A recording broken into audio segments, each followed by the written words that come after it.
Well, I want to begin by thanking David for agreeing to have a dialogue with me, and he knows I'm spontaneous, and there is some order to what we're about to do, but I didn't tell him I'm going to say this, but when I first came here as a minister,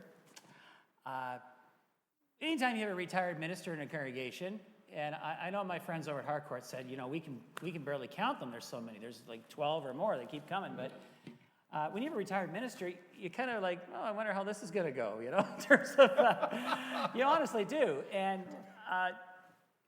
oh, he's got his mic. He's okay, Kendra. And David knows this, but we've kind of grown to know each other over time. And it's interesting that Brené Brown, that the book that we've been reflecting on in July, is about vulnerability and the courage to be free and to be yourself. And I would like to say that in David's willingness to be vulnerable with me, and I hope some of my own vulnerability, I think our relationship has really blossomed and really, really deepened. And I had a young person call recently, and she said, you know, I'm really looking for a church, but I want to tell you something. I sense from your church that you are a church of love, and there's too many churches out there, or Christians, that seem to be about fear. And you know, when I first met David, I guess there was a little bit of fear. Wonder if he's going to accept me. And well, there was a little bit of fear on my side, too, John. It was a two-way street. You know, it's only fair to say that we both had some growing. We both had some growing. And so, David, we said we'd do this, and then lo and behold, we looked at the lectionary reading, and we went, Good Samaritan. And I thought, first of all, I said, I wonder how many times Reverend Chesney has preached on this, because he's been a preacher a long time like myself, so. Yeah. I would guess, and it's only a guess, at least 50 times. Wow. At least. Yeah. Once a year. Yeah, once a year. But, and it may have been more. I kept no track of it, so.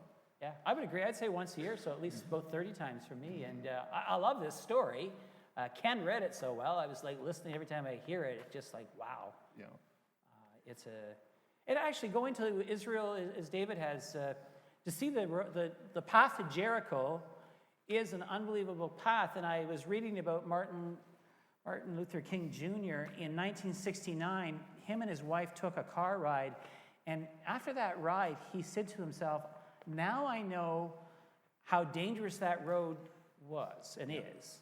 And he went as far as to say in one of his sermons, traveling the road of Jericho is so narrow, it's like traveling it's you and Jesus. Yeah. He'd say, it's you and Jesus going down on this road, and you never know who's going to rob you. And if you're with a bus driver who thinks he's Mario Andretti, watch out. That's right. And I can tell you that taking a bus or a van on that road is a scary experience. It is. You hope the brakes are good, and you hope the driver knows what he's doing. Yes, that's right. Now, we both joked and smiled. We often do coffee, not every week, but we do coffee together. We have funny stories to share. And one of the first comments about this Good Samaritan is, let's not be too hard on the lawyers. Lawyers get picked on often, don't they? Do they ever. Here's the lawyer asking the question. It was like, oh, what's... Yeah, the temptation is to throw the lawyer under the bus. That's and right. Say, that probably was an unfortunate analogy. But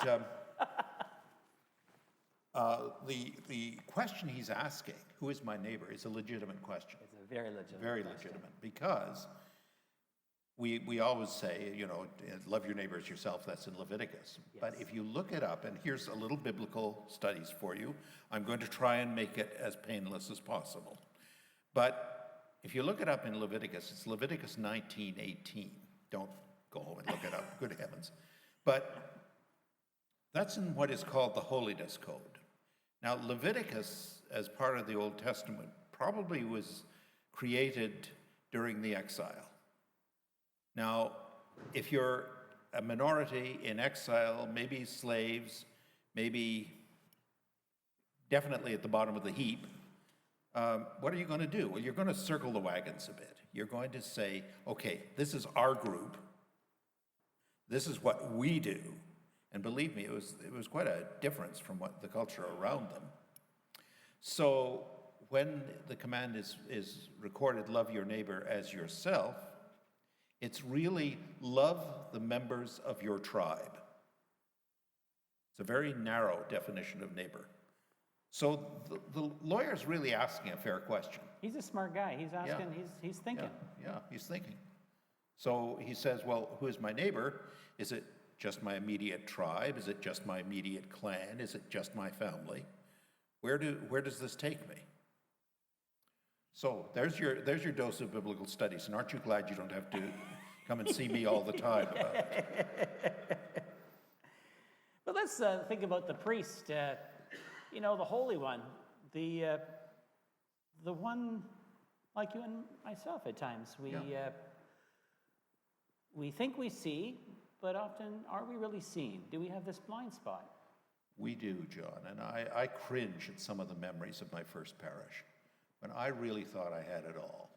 I knew everything. Boy, fortunately, they loved me enough to help me get over that. But you think when we're in this role, you really think that it's all up to me, and I've got it all, right? Well, I was in the inclusive language days where I was taught, you go out there and you tell your congregation you're not singing all these masculine pronouns in those hymns, and I proceeded to do that in Alberta, and they started telling me, this is the hymn I've been singing my whole life, That's right. You better think twice about that one. So I realized we had to go a little more gentle with that conversation. That's right. I told the congregation in one of my churches to move up front. Oh, dear. I picked flack out of my tail feathers for quite a while. I tried the ropes at the back, and then they went under the ropes, and then they'd sit there like this and go, don't dare put those ropes up again. But you know what? As I got to appreciate those people, Yes, I discovered they had wonderful hearts. they sure did. And my word, they were so compassionate with us. When Jeffrey was born and we were struggling through this, and here are these women who had breastfed their babies because they had no choice, and they were helping. Yeah. My word, what a gift they were. Yeah. But I'd have never realized that if I'd have kept on my high horse. Yeah, that's so true. So, and about the priest and the Levite, I've said some nice things about them. I'll say one unkind thing. They were probably, we've often said, well, didn't want to be ritually unclean. Right. But probably they were coming from Jerusalem. So being ritually unclean wouldn't have mattered. So, but how often have we used that as an excuse? How often have we passed by somebody? Yeah. Seeing but not seeing, really, right? Yeah. And I've done that. I can tell you. Yeah. I've done that. I've done it as well. Yeah. No, it's, back to my Martin Luther King Jr.'s comments on this Good Samaritan, he likes to reflect on the fact that we've all been beaten down, that he takes this story and says it's both personal and how life has been hard on all of us, but he also likes to take it in a corporate and a community sense and say this is a parable that's challenging us to change the system. Yeah. That, of course, from his experience, the system in America, the system in the world, that has been so prejudiced towards people of color. Mm-hmm. Yeah. And prejudice against other groups. And other groups. Try getting old. Yes, yeah. Ageism is a very real thing. Ageism is real, yeah. And of course, those who are transgender and homophobia of those who are gay and lesbian that deal with that every single day. Yeah. I really want to toss a bouquet to this congregation, though, because I won't blow them kisses. But you'll toss a bouquet. I'll toss you a bouquet, because I think you are among the most welcoming people that I know. And, you have made room. And I know that there's a struggle, and I know that there are times when you don't feel like it, and there are times when you even get a little grumpy over it. So do I. Yeah. But, by and large, you are a welcoming, caring congregation. And that's pure gold. Yeah. It really is. Yeah. What I think about this parable, too, tying it in with Brené Brown's vulnerability, is when you really start looking at all different angles of this parable, and maybe that's what lawyers do very well, is they look at all the different angles of a story. That's their job. That's their right? job, That was the lawyer's job. And if you really look at this, and start identifying with the vulnerability of each of them, perhaps there's a very profound message Jesus is asking us about not judging, not being too harsh in our quick to judge others, but most particularly those who are Samaritan. Yeah. Well, my toes are tingling now because we've just walked all over them. But the truth is that it's very hard to be vulnerable. When you asked me to tell that story last week, John, and by the way, I haven't forgotten, I'm going to get even one of these days, but Yes. it's very hard to say to people, I'm scared to death. Yeah. I'm vulnerable. Yeah. I don't know what to do. And yet, if you give people the chance, if you're willing to admit that you're vulnerable, you'll find that 99% of the people you encounter will respond just fine. And so there's something to be said for vulnerability here. The other thing about the story is seeing but not seeing. I kept thinking of Pete Seeger. You know, how often can a man turn his head and pretend he just doesn't see?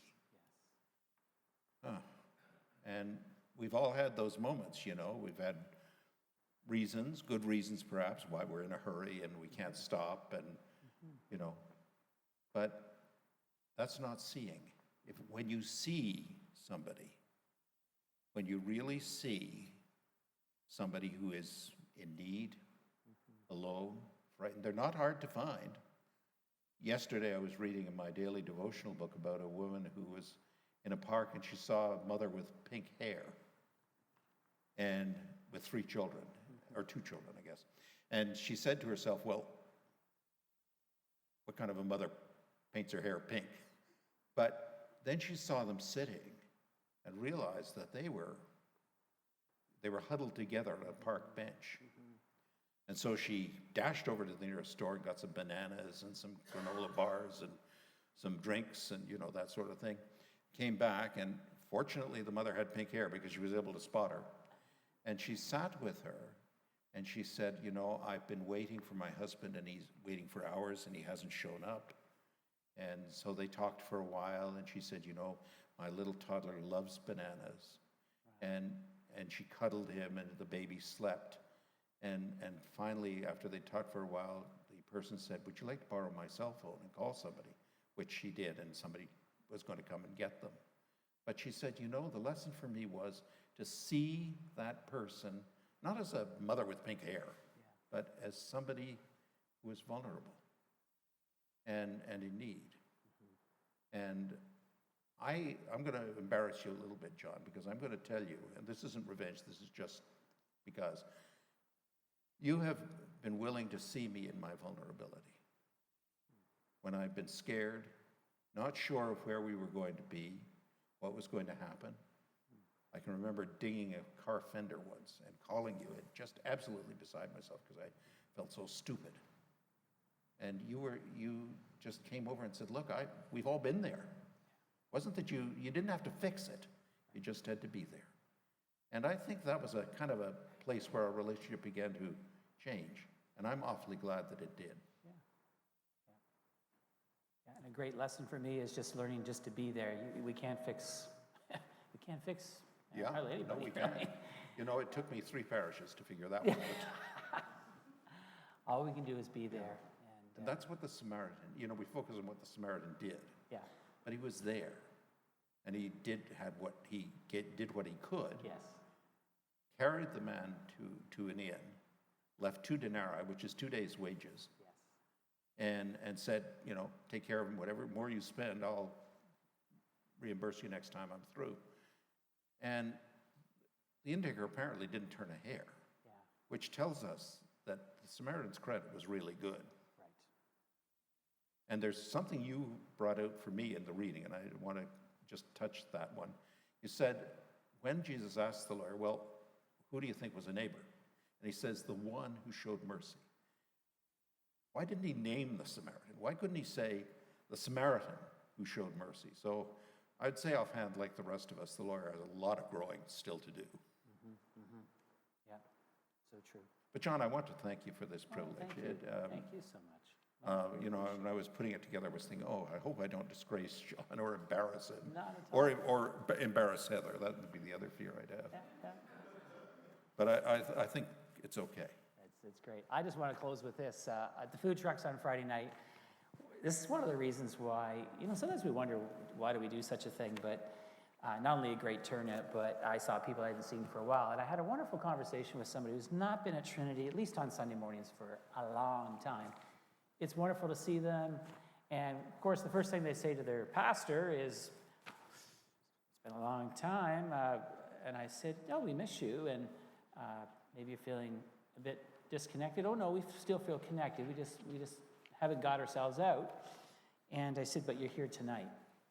And it was just wonderful to reconnect with them. And then I went as far as to say, I do find worship meaningful for me, but we do have ebb and flows in our life. And I said, at least you're here tonight, and look at this wonderful celebration. It wasn't a Sunday worship service, but it was an evening of fun. Gwendolyn and Cora and the kids were having a fabulous time. I don't know what you were making, but it was playful and fun. Slime, you're making slime, plus Corduroy Road, and there was just a wonderful spirit. And I thought to myself, people come and go in times, as you know, in church and in Sunday mornings, but might they always know that they are still our neighbors? Everyone is our neighbor. Yeah, exactly. And And who knows what will come out of that conversation? Yeah. We just don't know these things. One thing I will say, John, before we close, and that is, you don't know what a word from you, or a sentence from you, or even a smile may mean to somebody you meet. Exactly. And but believe me, seeds have a way of sprouting. I said to David, what's a hymn that we need to sing after this? And it just came naturally. It was Jesus Loves Me. This I know. This I know. And I can tell you a theological story about that. Karl Barth, who was one of the great theologians of the last century. I'm still working through his church dogmatics. I hope I can do it before I die. Anyway, he was asked once to summarize what he spent a lifetime reflecting on. And he said quite simply, Jesus loves me, this I know, and the Bible tells me so. One of the greatest theologians ever. I figure I'm in good company.